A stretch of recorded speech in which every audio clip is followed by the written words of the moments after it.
So I definitely forgot that part. Okay, so she would have been, oh my gosh. All right, so hi, welcome.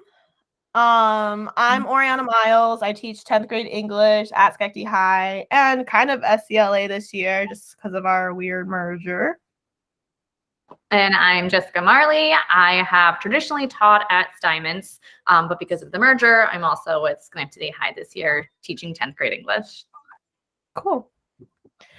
All right, so we thought, that it'd be a somewhat small group. And we like to do intros. This is what we do with our students. So we thought, modeling was also a good way to start.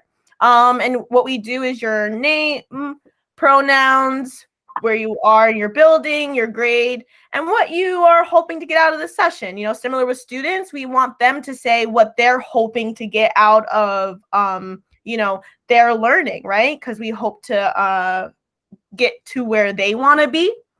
So if we can kind of go around and sit, or if you want to put it in the chat, whatever is more comfortable for you. And we'll go through intros. So for example, my name's Oriana Miles. My pronouns are she, her, hers.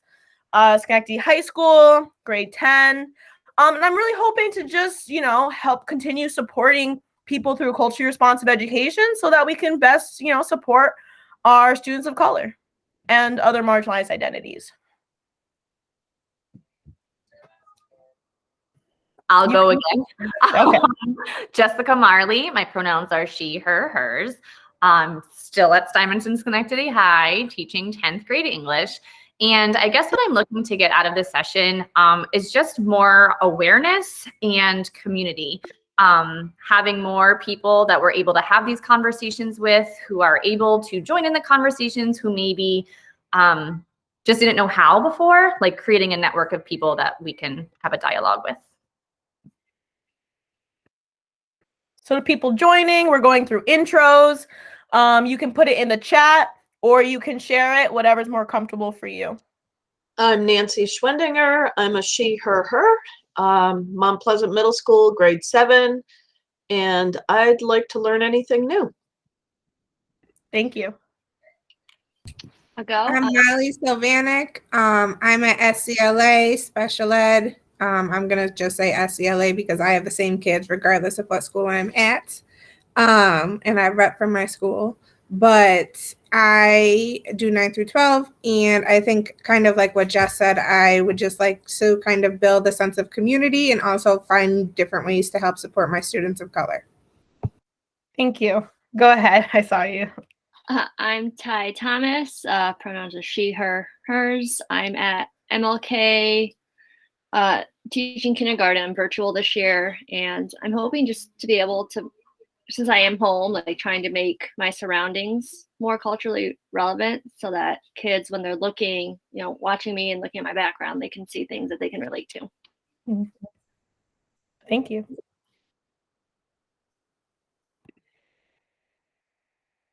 I see a lot of introductions in the chat. Does anyone else want to verbalize? I can go.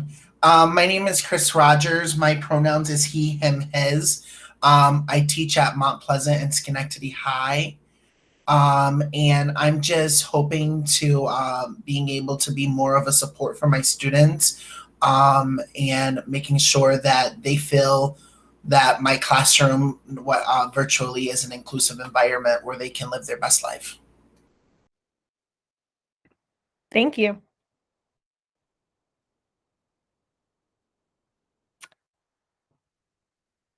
I can go.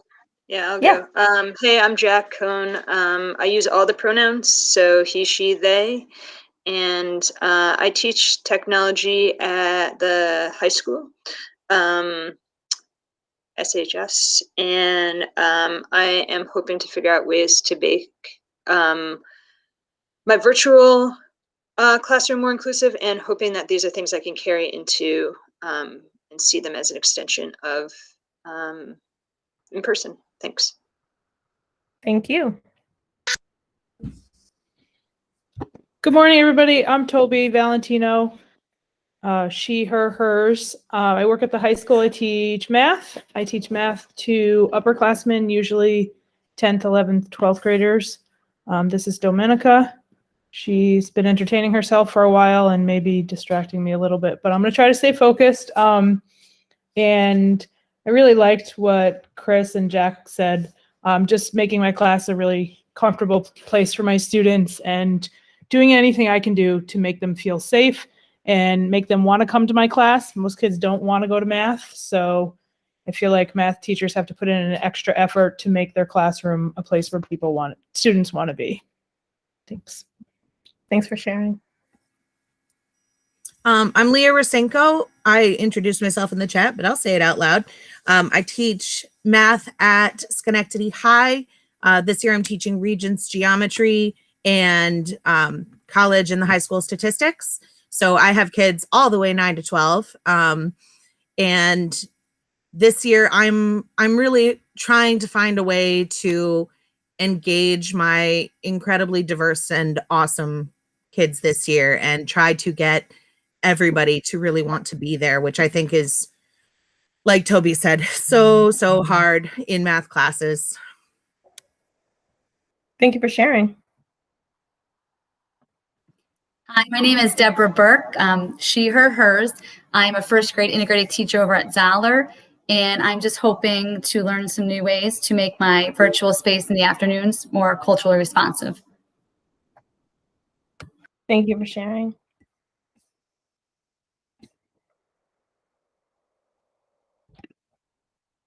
Okay. If you want to introduce yourself at a later date, you can put it in the chat. But we're gonna move on. So if you see in the chat, there is a Jamboard. Who doesn't love a good Jamboard? You gotta put Jamboards all the time. And you could take, like a minute or two to think, what would you describe as the objective of your classroom? What is it that you want for students to get out of it? What is it that you want them to leave with? When you think of the objective of your classroom.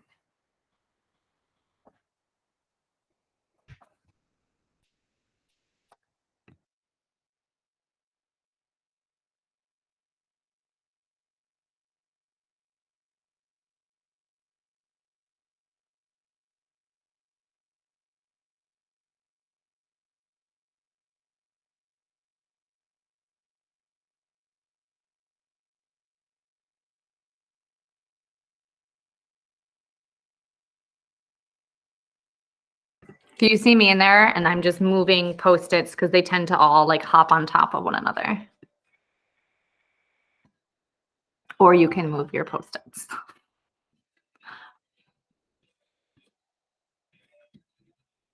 No, it's okay. It's just letting you know.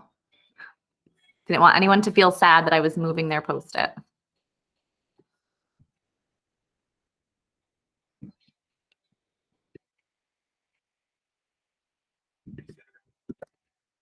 All right, so I'm just going to start reading what people are placing on the Jamboard.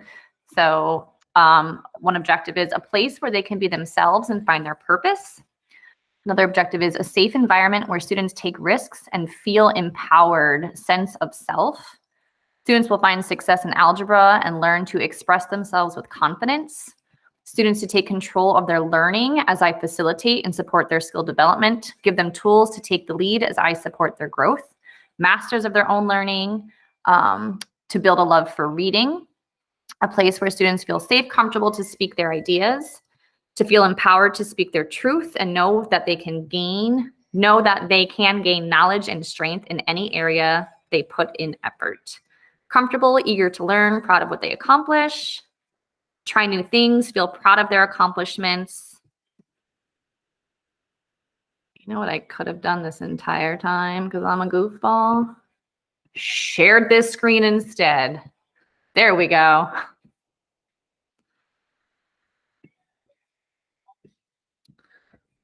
Let's see.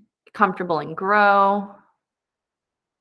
Open minds, open hearts, learn content that will help with their academic goals and life skills, supported and take risks.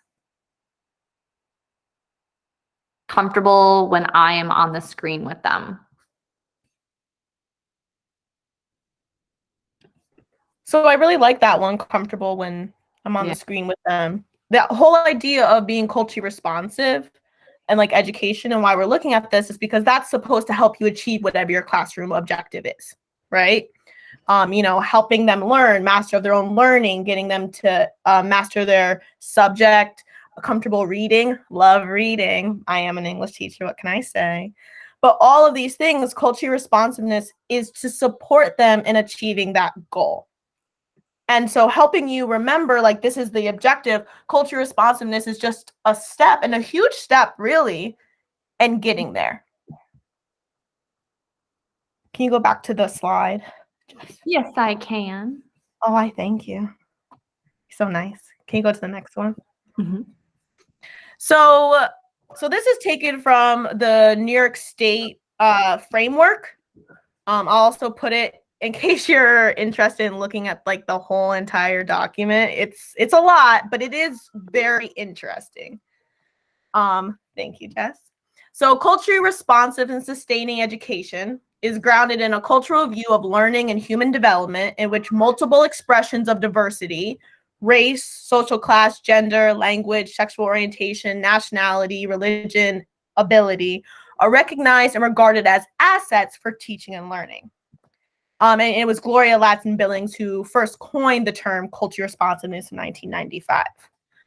So that's the whole entire structure of what we're looking at for what culture responsiveness is. And the sustaining part is not to just be responsive to it, but to make sure that they're maintaining it. Because we can respond to something, but if we're also telling them that they have to kind of assimilate, then we're also taking something away from them. And so the part that we're going to focus on is how are the policies, specifically now that we're in a virtual role, how are policies of control and culture responsive education connected? So if part of being culture responsive is that they get to express their diversity and that they're recognized and regarded as assets, then us maintaining control within their bodies, within content, within instruction, then that's not letting them express their diversity or helping them make sure that it's recognized and regarded as assets. And kind of exactly what our keynote speaker said, it's not really our fault.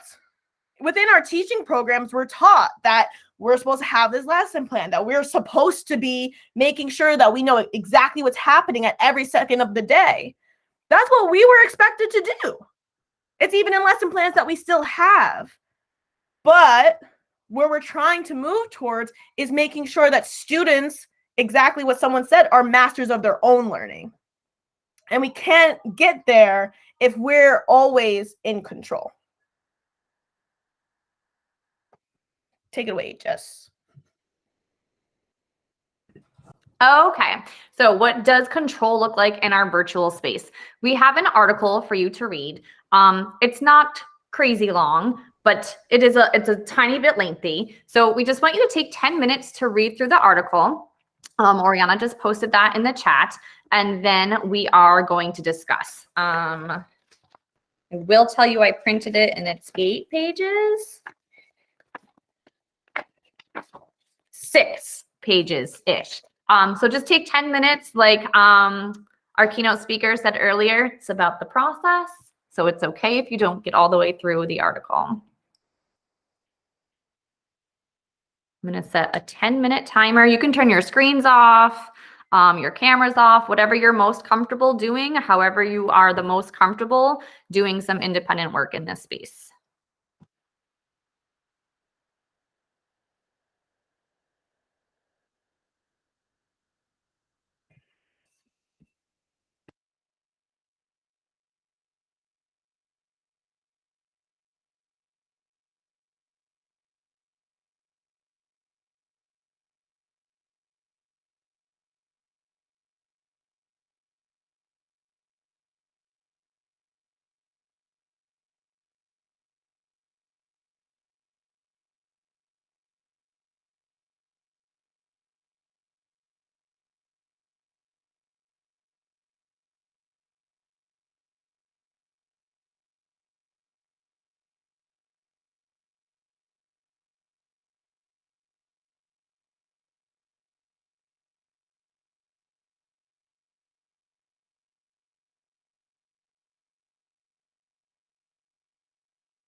This is a gentle reminder.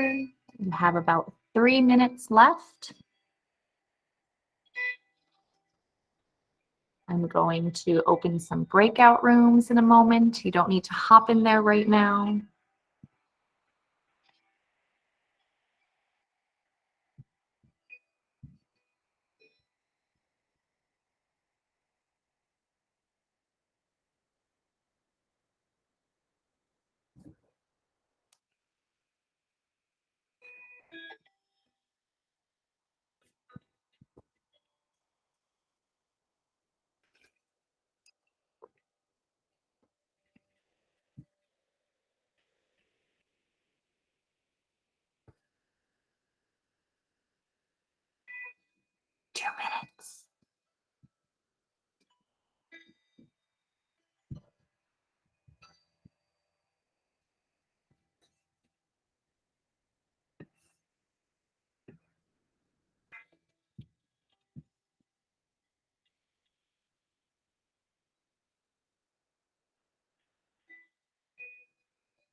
I'm going to go ahead and open the breakout rooms, but we don't need to hop in there yet.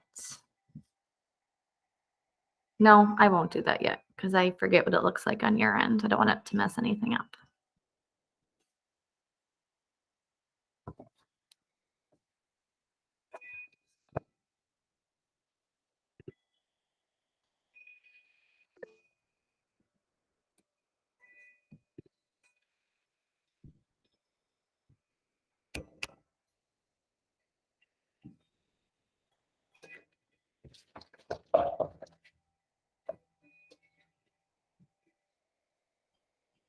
Does anyone need the last 45 seconds? Good. Okay. And for those of you who need it, there are 33 seconds left. Time is a construct, Jess. I know, but I don't want to pressure anyone into like rushing through it if they're processing. We all read at different speeds. We all And they have time to process in the breakout room. Fine. Pause. Cut it off your 15 seconds. Move on.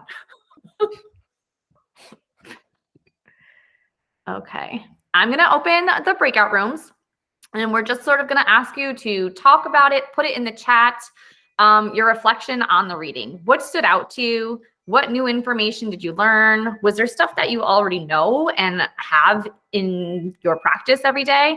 And then our favorite, what did you notice and what do you wonder? I'm going to put, no, I'm not. The link to the Jamboard, page 2 is another place. If you want to collect your thoughts there as well, you're more than welcome to. So I'm going to open the breakouts room and you have 7 minutes to work in there. We all on the same page? Okay.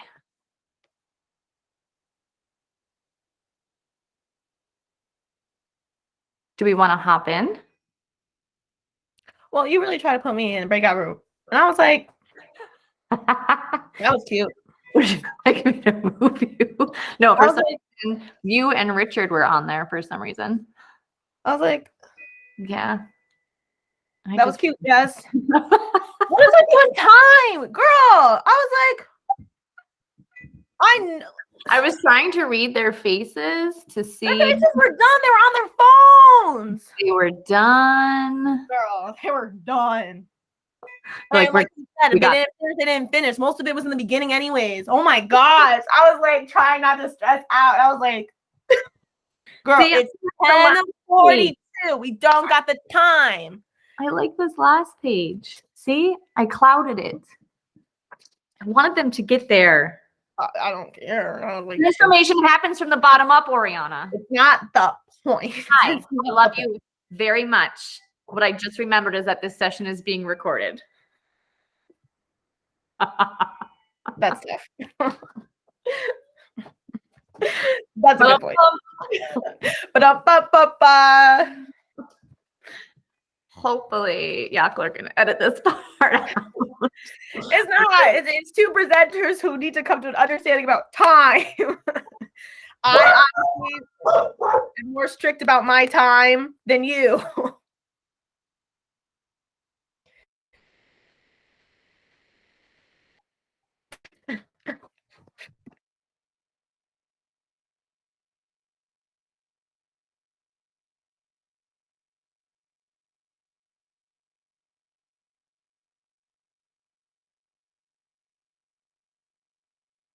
Was that Glacy or Lupin? Both of them. People are walking by. Ah. Neighbors. Hunter has not gotten to that stage yet. But he All right. has to bark for food on the counter, and I blame Jupiter because once he went to Weigel's house and saw Jupiter, he was like, oh, so I was thinking that when they come back, they can just mostly share out and then like ask, like, really focus on like, what are you still wondering? What are you still grappling with? Then kind of focus on like the circle part as like a fine, like wrapping up. Mhm. And then like the takeaways, just give them the jam board, their jam board, and then like the link, if that makes sense. Like I think we should spend the majority of time to make sure that they feel like they're getting something out of it. Yeah. Focusing on this and like, and if they so my thing is if they're like, I get it, then I would say go into like, so how does this apply to curriculum? How does this apply to instruction? Because it does, I feel like the article does explicitly focus on like control of body. Mhm. But if like say there's like they're like, oh no, we get it, this makes sense, then I feel like it's a switch into like, so how did this apply to curriculum?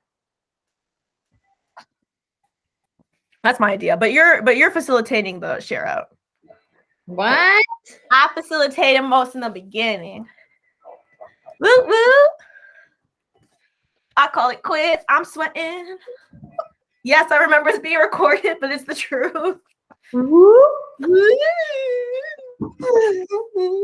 feel like I don't know how to speak to adults. This is that. Yeah, I just realized, I was like, when I'm having like informal conversations with people, I'm like, yep, this, and this. When I'm presenting, I'm like, so, see what happened here, folks, is, we might not. Never Yeah. mind. I know nothing.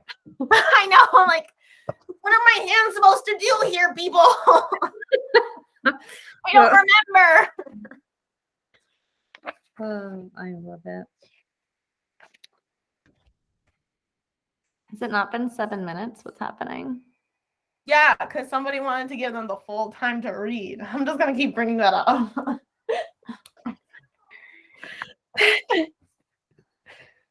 All right. No one's posting on Jamboard, but that's okay. They probably didn't have the link. I was looking to go repost it, but then they already left. That's okay.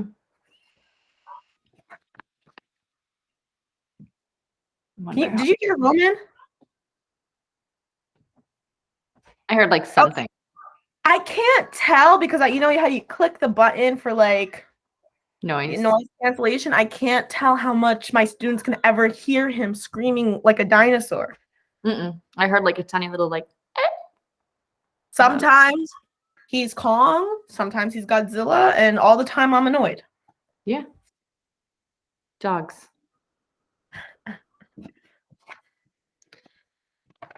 I don't know how to facilitate a conversation, Oriana. I'm just gonna be very clear. I'm here too. I'm just saying you have to start off by like, okay, like who wants to share out? All right, You do not have facilitating conversations. I'm gonna put that out there, but okay. I don't know. Ooh, they're I know. posting on the Jamboard. Who are students? Nice. I'm gonna share this tab, the Jamboard one. Yes, what you. Do you still not hear him? This is the first time I'm able to ask for feedback as to what people can hear. Nope. Huh. Interesting. Nope. Okay, now has it been 7 minutes? It's got to be closing out. Don't you see it at the top of your screen? It says ending in 1 minute. How many groups do we have? 6, and there's 3 post-its. 4 post-its. Oh, I wonder I don't think the breakout, I don't think this is the recording. Our other slides that were oh no, they are. I'm not smart. You are very smart. This is a beginner. This isn't advanced, Jess. Right, I forgot. All right, 1 second. Okay. I know I stepped straight. It's like, oh, slant. Hello. Welcome. Hi, we're back. Jinx, Poke, you owe me a Coke or a Sprite. I like Sprite over Coke. Tea. Whistling Cattle. All right. So we have some things on the Jamboard, some responses. Would anyone like to share out loud? Was there anything particularly significant that stood out to you for any reason whatsoever? One thing that really stuck out to me was the idea of a student not following dress code because of not having access to laundry. And I don't know why. That was something that kind of made me go, huh? But, you know, we've all seen those kids who wear the same clothes every day, and that's just kind of an awareness. And dress codes really do not just discriminate against other genders, but against people and their access. Yeah. Molly? One thing that we kind of talked about or touched on was just how control is still such a big thing. Like, I think Schenectady has definitely started the conversation, and we're having conversations towards growth. But like the fact that we're still arguing over closed and open campuses shows that like we still have a far way to go, because we're still supporting policies over control and controlling student bodies. Thank you. Trying to see. Letting go of control is very hard. Yep. Yeah, no wonder kids don't want to turn on their cameras. Absolutely. I'm just reading the Jamboard. That was something I wrote down in the article. We don't get to be a part of their private spaces because we're in this virtual space. And it made me think, how many times have teachers gone into the community and gone to students' homes? How many times have they been personally invited into students' homes? My guess is not a lot. So why do we think we have access to that in this space? And I see it with my own son. I'm gonna cry, whose teacher told him he has to leave his camera on and that he has to be on screen the whole time. So he's 11, he had to use the bathroom. He brought his Chromebook into the bathroom with him because he didn't feel safe enough in that space to be able to be like, I'm gonna go ahead and turn my camera off so I can use the restroom. How, like, what an invasion of his privacy that was. And not gonna, like, I don't think that's happening here, but I have no idea, right? Like, wow, that was a lot. One of the things that I said in our meeting is, so like in the beginning of the year when I was setting like norms with my classes, one of the things I talked about is like when we're being disrespectful at home, like in our virtual classes, right? You're in somebody's home. You're disrespecting them at their home. Like, we don't have the luxury of like leaving home, being in the building and da-da-da-da. So I'm not going to yell at you, because when I yell at you, I'm yelling at you in your personal space where you should be feeling safe.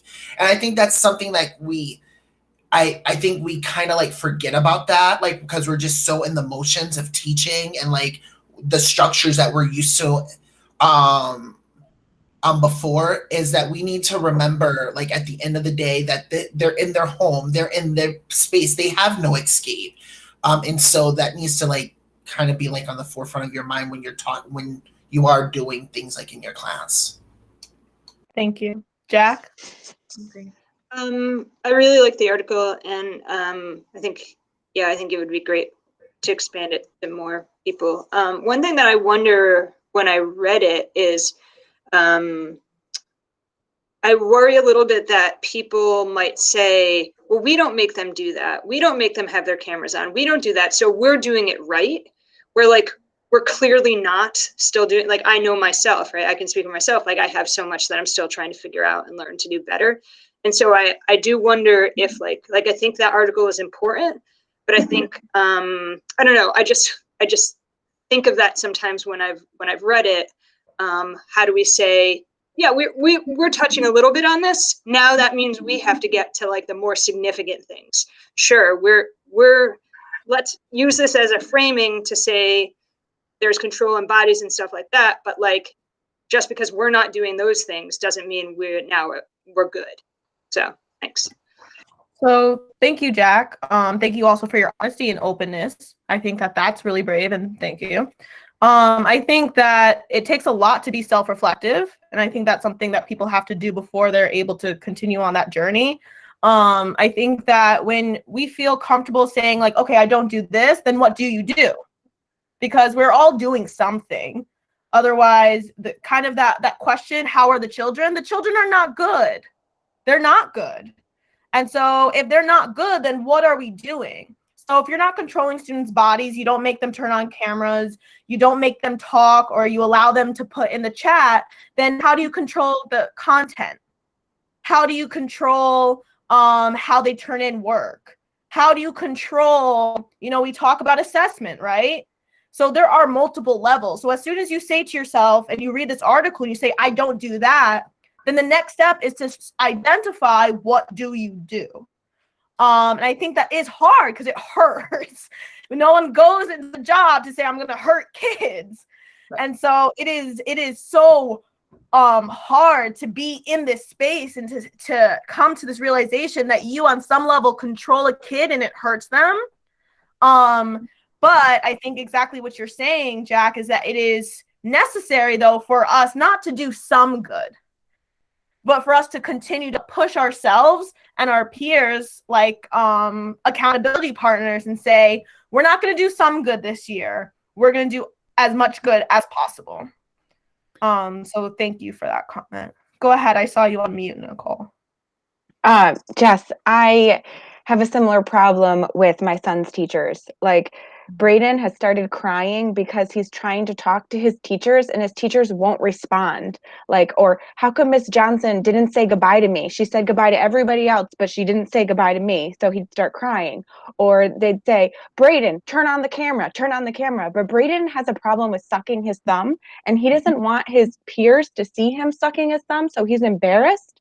So he does a lot of turning off his camera, turning off his mic, and starting crying because he's not getting the attention that he needs online from the teachers. And I know it's hard for the teachers because the teachers are trying to teach online and in school at the same time. His like lead teacher does a great job because she's her first year teacher and she's really good at that. But the teachers who've been there for a long time and they just try to use the same thing that they use in school online, and it just doesn't work. And my son's crying and embarrassed and having a lot of problems. Yeah, it's horrible. You can see them crying right now. The damage that we do to our students and to our families in this community and other communities, it's not just something that happens in our district, right? So a lot of us feel helpless because there are policies that we're following. Just like the article said, like, we're doing what we're told to do. I just censored myself from swearing. Don't do it. If you know it's causing students harm, if you know that it's damaging in your heart of hearts, don't do it. The transformation happens from us up, right? Like, we as a collective force are going to be able to say, like, this is not okay. This is not acceptable. This is harming students. I can't say no one's going to get in trouble for like breaking the rules, but it starts with us. We can make the change. We can make the good trouble. I don't know who's familiar with, our high school chats, but there's trouble to be made. There is disruptions to be had. And that's within all of our power to do that within our classrooms. If you don't like something that's in the curriculum, change it. You can defend yourself. You can say, this is harmful to my students. You don't need anyone's permission to do that. You know for your students. I'm sure that you've had students say this to you in your class. I wish other teachers did that. Mm-hmm. I hear that a lot, and it's sad, and it makes me want to cry too. Okay, so, So I want to be careful that we don't. Oh, sorry. I want to be careful that we don't assume that everyone has the same ability to speak up, because I have worked with colleagues who have felt like they couldn't speak up or defend themselves or their students because they themselves are part of a marginalized group of people, or they themselves are part of a targeted group. Such as, when you're untenured, what do they tell you when you show up? Head down, keep your mouth shut. In 4 years, you can speak. I've been speaking since year one, and I've gotten shit for it every single time. And I'm not going to censor myself. Swearing is part of my vocabulary. We're all a group of adults. I will try not to swear as much as I normally do in regular conversation, but it's going to slip out sometimes.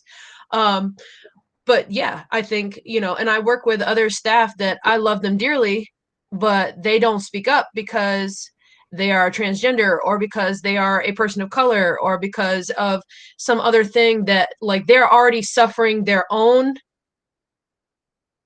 struggles, that it makes it hard for them to, like, defend kids in their classrooms, because when they go to speak up on it, they get shut down.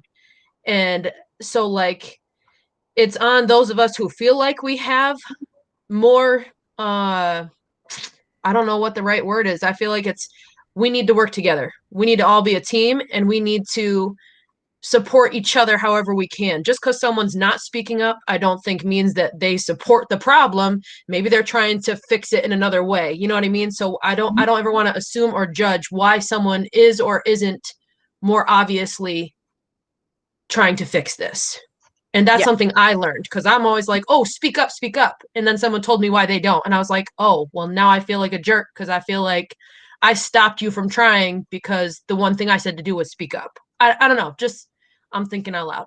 Yeah, and that's where we can, like, take our privileges and our identities into account, right? So if someone doesn't feel like this is a safe space to speak up, we should have this buddy system. We should have this connectivity so that we can come together and say, like, I'm not comfortable here. These are my concerns.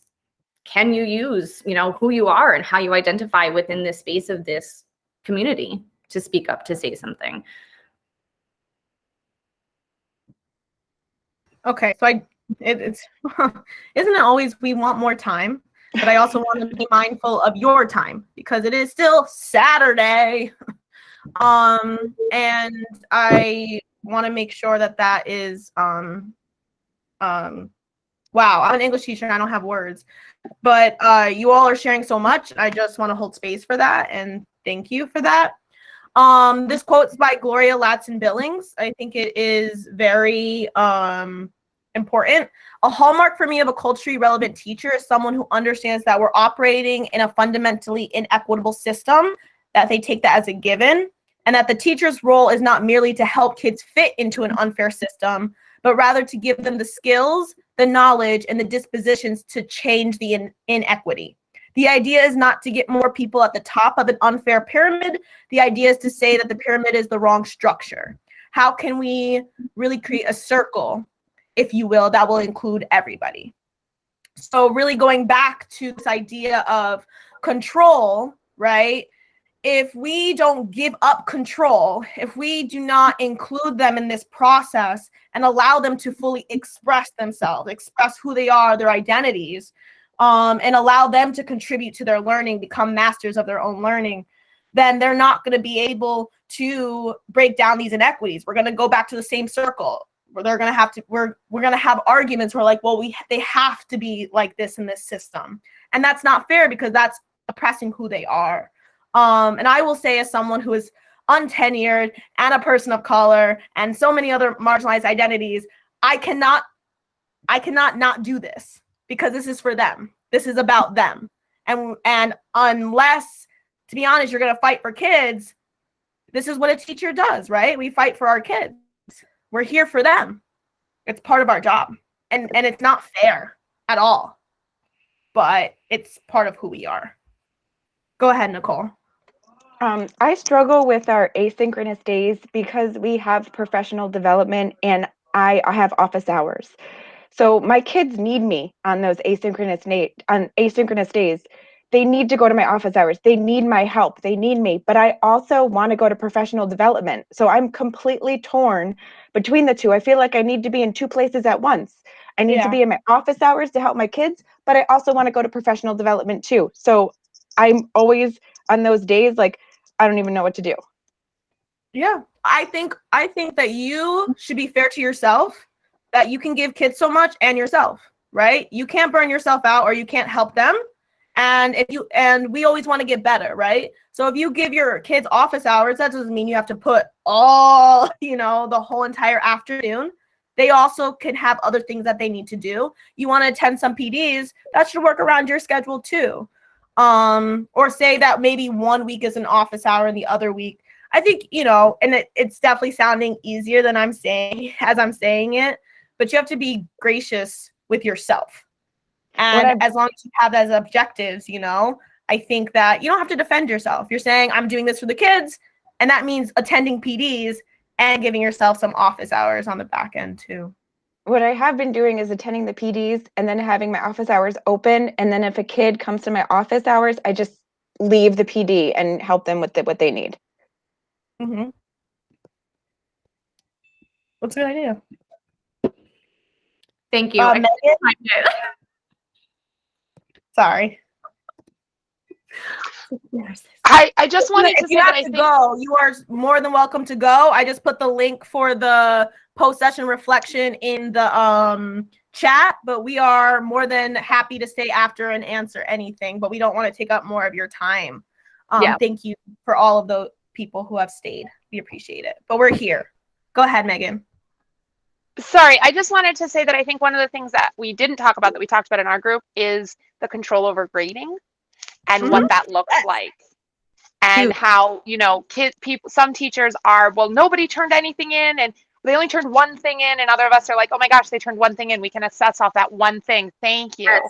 And I think that's a huge conversation that we need to have, because you do have the split that you guys were talking about, the tenured and the untenured, and the high school versus the elementary, or the English versus the math. And I think that's a big issue in the district that nobody's talking about on a bigger level. I mean, we're all talking about how, equity and grade and how do we grade, but we're not talking about the control over the grades in a bigger level. And I think that's where the problem is now, at least from my experience in the middle school levels, and that where it's now lying. Yeah, no, I completely agree with you. That is a really good point. And it is about control. Thank you for adding that in. Thank you for coming. We appreciate it. Yes, we had an awesome time. Thank you so much. And we're always here. We're an email away. So if we want to continue these conversations, if we want like a support group, holler. We are here. Book studies are coming. Oriana, shout it out. We're having book studies for people that want to join book study groups. Cool. They're going to be awesome. Bye, thank you. Yeah. Bye, Nicole. Email me, Nicole.